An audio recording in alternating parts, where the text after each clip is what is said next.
Programa Visão Espírita. Apoio. América Chaves Seguros. Seguro é proteger sua vida e seu patrimônio. Livraria Espírita Verdade e Luz. Desde 1959, divulgando o espiritismo em Ribeirão e região. New Face Centro de Beleza. Há 20 anos trazendo o melhor da beleza para você.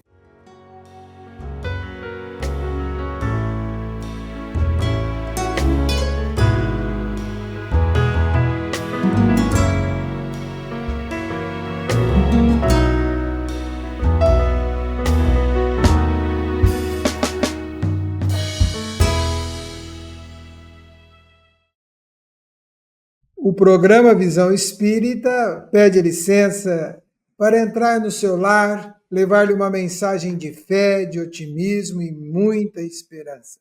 O programa Visão Espírita continua a agradável conversa com posições e análises bem reflexivas sobre o tema Caridade e Evangelho com o amigo, professor, colaborador da divulgação de mensagens do bem e para o bem, André Bordini.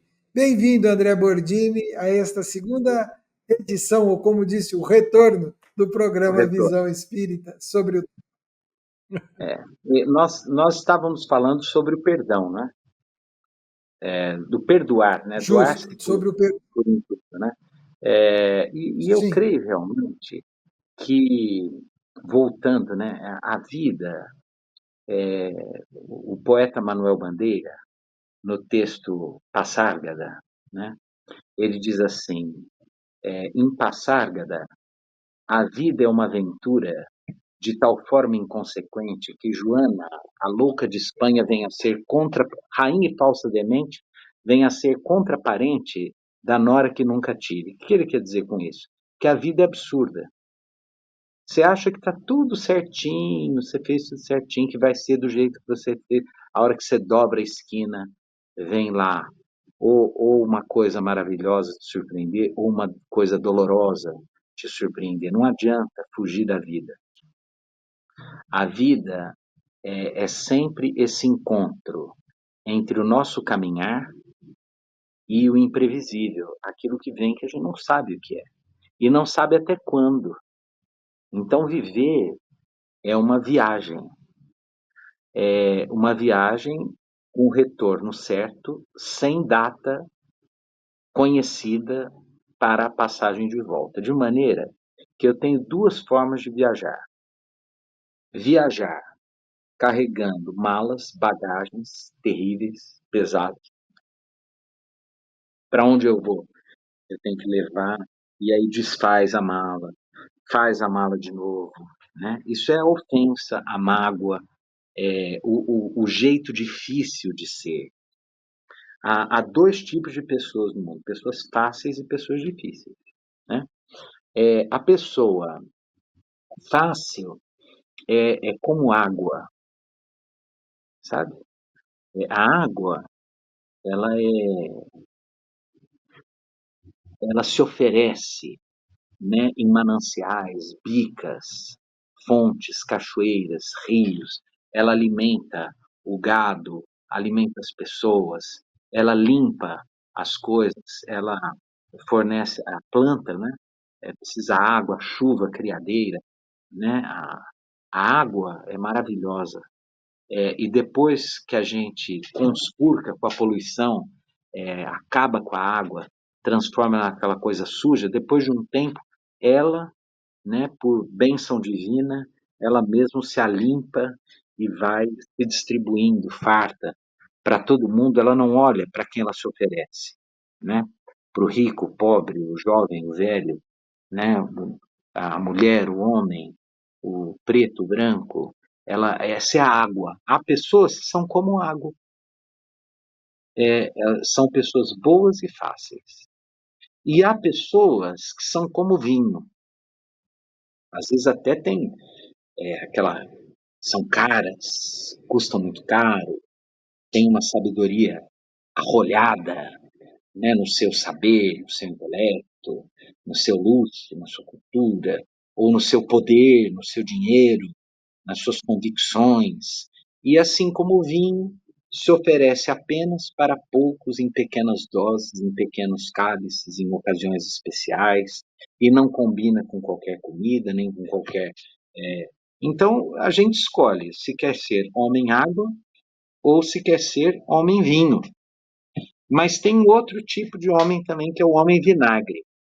E esse é tão terrível que não vale a pena perder tempo descrevendo como é que é, né? Então, perdoar é essa escolha de ser homem água ou ser homem vinho.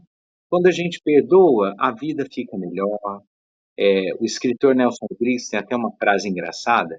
Ele diz que nada mais terno e emocionante do que um ex-inimigo. Aquela pessoa que você ficou obrigada, né? De repente, né? O ex-inimigo é a coisa mais maravilhosa do mundo, né? Porque ele volta numa ternura danada. Então, assim, perdoar é maravilhoso, né? E ter indulgência com as faltas alheias, né? Isso aí eu acho tão, assim, óbvio, porque só não tem indulgência para com os erros alheios quem guarda a pretensão ambiciosa de ser superior ou ter já vencido os defeitos, né? Então, assim, eu, particularmente, e eu estou aqui falando da minha experiência, a cada dia que passo tenho uma consciência mais aprimorada do repertório infinito de defeitos que eu tenho, né? Das, da montanha de dificuldades que eu ainda tenho, das minhas limitações totais em todos os sentidos, sabe?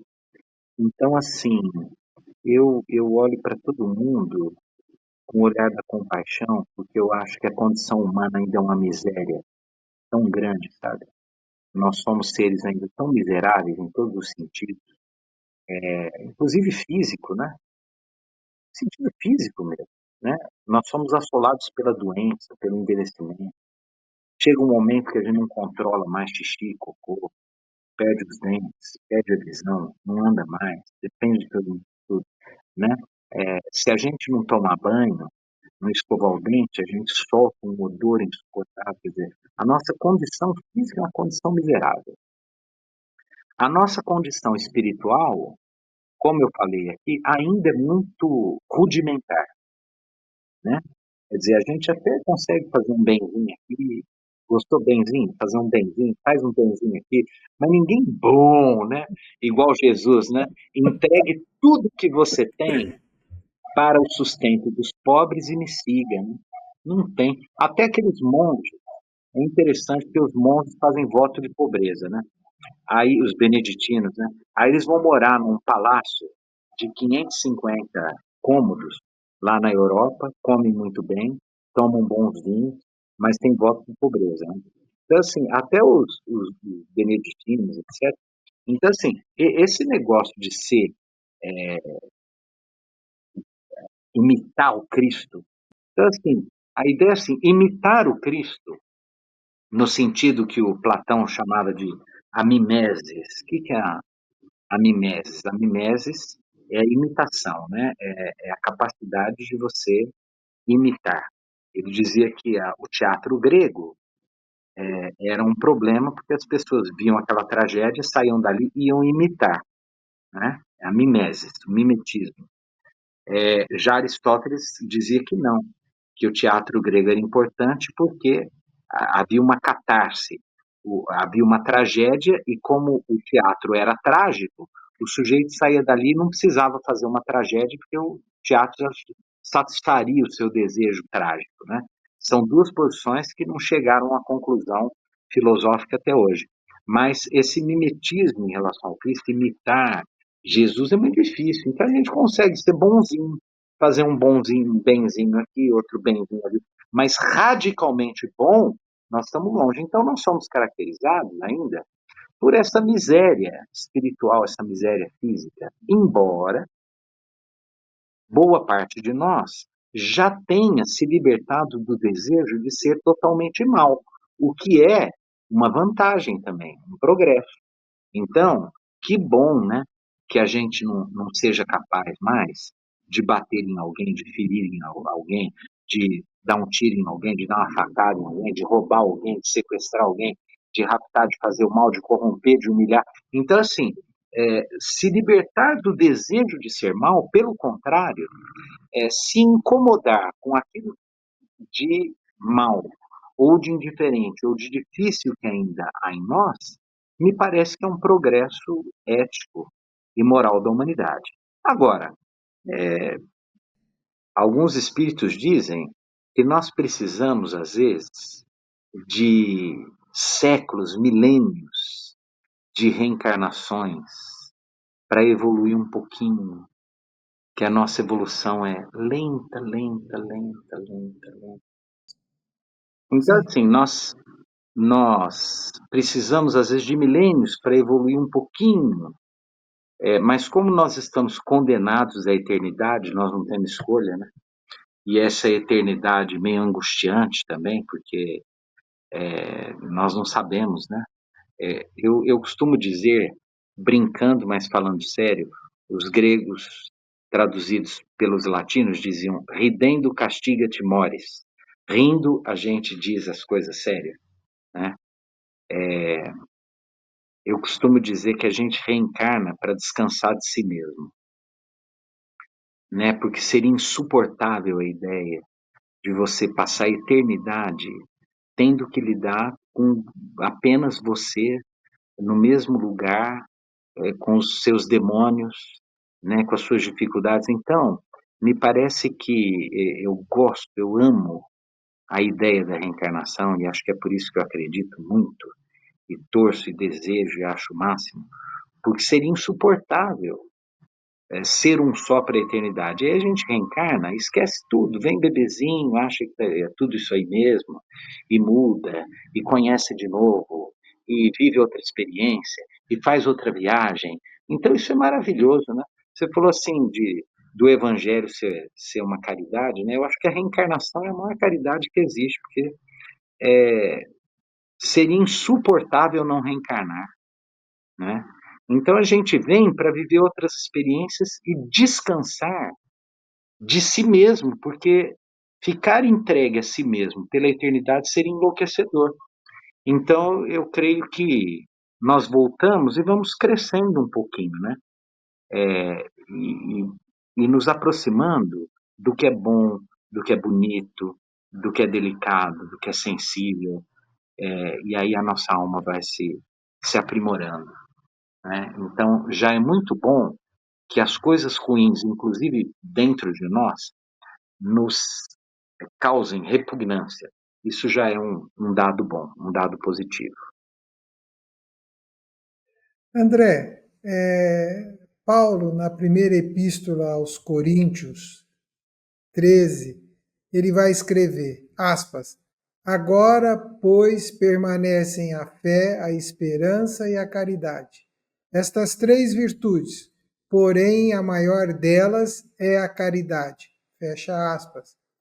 Como podemos interpretar essa consideração de Paulo na atualidade, aonde ele coloca a caridade acima da fé e da esperança? Muito bem. É bom falar de Paulo, porque Paulo tinha um pensamento tão radical quanto Jesus, né? Talvez tenha sido dos primitivos cristãos aquele mais né, radical no sentido de levar as últimas consequências, né, a mensagem de Jesus, né? De não fazer concessões, tanto que levou a sério, né? Abandonou tudo, inclusive a crença judaica dele, era um doutor da lei, era um homem que conhecia o judaísmo, e vai, né, em busca desse novo olhar, dessa nova forma de ver que esse maravilhoso espírito, né, que foi Jesus, estava trazendo e que era uma grande novidade, né, aqui no Oriente Médio, no Ocidente. Então, assim, Paulo absorve toda essa mensagem e transfere radicalmente para a sua vida, né? E se torna o grande divulgador do cristianismo, né? Agora, essa questão assim da fé, a esperança e a caridade que os teólogos dos primeiros séculos do cristianismo chamaram de as virtudes teologais, virtus do grego, que é virilidade, poder, potência. Então, as três grandes potências, teólogos, né, de Deus e do conhecimento de Deus, virtudes teologais, a fé, a esperança e a caridade. Na verdade, assim, é, me parece impossível fazer assim, qual que é maior, qual que é menor. O Paulo fez isso, mas não sei se faz muito sentido isso, né? Porque são experiências, experiências da espiritualidade muito importantes as três, né? Então, assim, ter fé, né? Ter fé me parece que ajuda a viver. Tem alguma coisa. E não precisa ser necessariamente uma fé em Deus ou numa religião, né? O cientista que tem fé na ciência e que a ciência vai transformar o homem, etc., a gente precisa dele. A gente precisa de cientistas que tenham fé na ciência. A gente precisa de professores que tenham fé no seu trabalho de ensinar. Nós precisamos de médicos que tenham fé no seu trabalho de cuidar.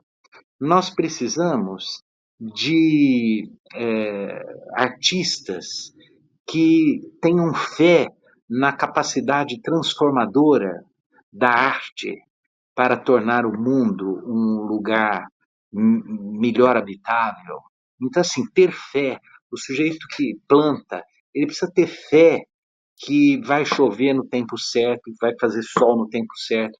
Se ele não tiver fé, ele não sai de casa para depositar semente. Então, fé é algo muito importante para a nossa experiência. A esperança é, é cantada desde os gregos, né? Acredita-se numa das versões do mito de Pandora, que depois, né, de todas as desgraças que saíram da caixa de Pandora, havia a bênção luminosa da esperança.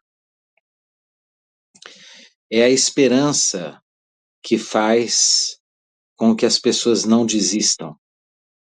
É a esperança que explica por que nós acordamos de manhã cedo e tomamos café da manhã e fazemos o que é preciso fazer e vamos até o fim, tomamos remedinho todo dia e vamos ao médico, né? É a esperança que faz com que a gente não enlouqueça ao perder entes queridos, animais queridos, afetos. Então, me parece que a fé é mãe da esperança. Não há esperança sem fé. Então, é a esperança que faz com que o professor não desista de dar aula. Que aquele médico lá do SUS, aquele médico de família que ganha mal, que trabalha na periferia, depois de 20 anos, cansado, vá, continue acreditando, visite as famílias, atenda as pessoas, né? É a esperança que faz aquela senhora que faz a sopa lá na periferia, na escola pública, continuar fazendo todos os dias a sua sopinha, né? Então, assim, a esperança é que faz com que as pessoas ainda queiram ter filhos. Se perdermos toda a esperança, as pessoas não vão querer mais ser pai, ser mãe, construir família, ter filhos, né? Que já está muito difícil, é raro quem hoje queira ter filhos, né? Então, assim, me parece que a esperança é a mãe da vida. E para viver é preciso ter fé, acreditar. E aí ele fala da caridade, não é? Da caridade no sentido do amor, Aliás, tem gente que traduz essa carta de Paulo como a fé, a esperança e o amor.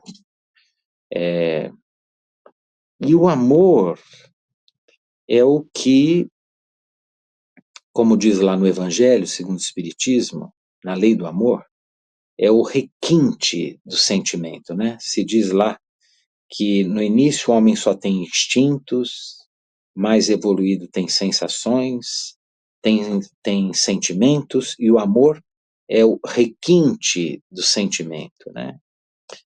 Então é um luxo amar, é maravilhoso, né? É um ponto delicado da grande transformação da alma, no sentido de que ela deixa de ser totalmente primitiva, totalmente rudimentar, totalmente grotesca e passa a ter uma delicadeza, né? Uma sensibilidade um pouco maior. As três juntas nos mantêm disponíveis para a vida. Se perdermos a fé, a esperança, e não tivermos nada em torno de nós que seja capaz de despertar em nós o sentimento do amor, a vida fica absolutamente vazia, acinzentada, sem sentido, né? Então me parece que é uma receita principalmente de esperança, sabe? Eu acho que é a receita de ir até o fim, de pagar para ver até o final, né? A fé, a esperança e o amor. Se eu pudesse conversar com o apóstolo Paulo, eu diria que a gente podia fazer assim: a fé, a esperança e a bondade, e para quem conseguisse experimentar o amor, né? Porque é preciso ser bom, é preciso ter respeito pelo próximo, ainda que a gente não ame. Mas às vezes a gente não ama o outro, mas ama uma planta, ama um bicho, ama o trabalho que a gente faz, ama um livro, ama uma sinfonia, ama uma obra de arte, ama um jardim, ama uma ideia, né? E isso já faz toda a diferença. A bondade do homem, os latinos tinham uma expressão em latim que é a longa manus. O que é longa manus? É a extensão, né? Deus não aparece para a gente e resolve nossos problemas, né? Então, o coração do homem é a mão extensa de Deus, é a longa manus de Deus. Nós precisamos ser pequenos deuses. Cristo também já falou isso, né? Vós sois deuses, fazei brilhar vossa luz. Vamos fazendo brilhar a nossa luz. Agora, você pediu uma mensagem no final, né? Eu gosto muito de uma interpretação de um padre italiano sobre a multiplicação dos pães e dos peixes. Ele diz o seguinte: que o pessoal que ia ouvir Jesus, em geral, vinha de muito longe e trazia um lanchinho, um embrulhinho, uma matulinha. E aí, depois que Jesus falava, cada um abria a sua marmitinha e comia o lanchinho que trouxe. E eles ficavam tão fascinados com Jesus que Jesus parava de falar, mas eles ficavam todos ainda olhando Jesus, né? Magnetizados, vendo como que ele ia sentar, com quem queria falar, o que estava fazendo. E aí dizem para Jesus: olha, a multidão tem fome, nós temos só essa meia dúzia de pães e de peixes aqui. E aí Jesus faz o seguinte: ele faz uma roda com os discípulos, pega aqueles peixes, aqueles pães que estão inteiros, corta tudo em pedacinho e dá um pouquinho para cada um. E o que sobra, ele vai no círculo que estava do lado e dá um pouquinho. Todo mundo viu o que ele fez. E aí, então, todo mundo que tinha trazido o lanche, ao invés de comer o lanche sozinho, imitou Jesus. E aí, todo mundo pega o lanche inteiro, divide em pequenos pedacinhos e dá para quem não trouxe lanche nenhum. Quando se percebeu, todo mundo tinha dividido o pão. Então, o milagre não é um milagre de efeitos físicos. Não é um milagre mágico. É talvez o maior milagre que existe. que é esse milagre? É você despertar no coração do homem o desapego, o desprendimento e convencê-lo a dividir um pouquinho do que ele tem com o outro que não tem nada.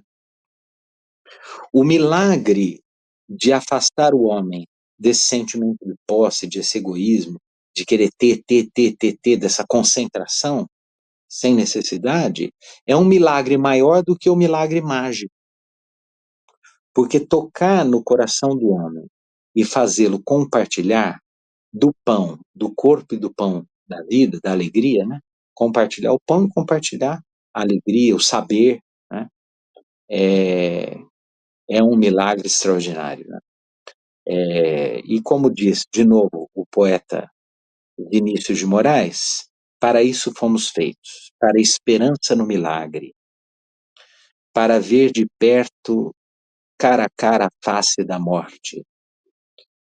De repente, não mais esperaremos. Hoje a noite é jovem, e da morte apenas nascemos eternamente. André, o programa Visão Espírita te agradece pelas reflexões, pelo pensamento, pela condição que você trouxe de termos os nossos olhares abertos e ampliados para o pensamento renovador e transformador. E assim chegamos ao final desse bate-papo, desejando ao nosso telespectador e à nossa telespectadora que a caridade se transforme na lição que o André deixou. Vamos dividir para poder todos se beneficiarem. Então vamos dividir o que de melhor temos, o que formos capazes, o que tivermos condições para o bem da humanidade. Até o próximo programa Visão Espírita. Muito obrigado, André, por você estar aqui. Programa Visão Espírita. Apoio. América Chaves Seguros. Seguro é proteger sua vida e seu patrimônio. Livraria Espírita Verdade e Luz. Desde 1959, divulgando o espiritismo em Ribeirão e região. New Face Centro de Beleza. Há 20 anos trazendo o melhor da beleza para você.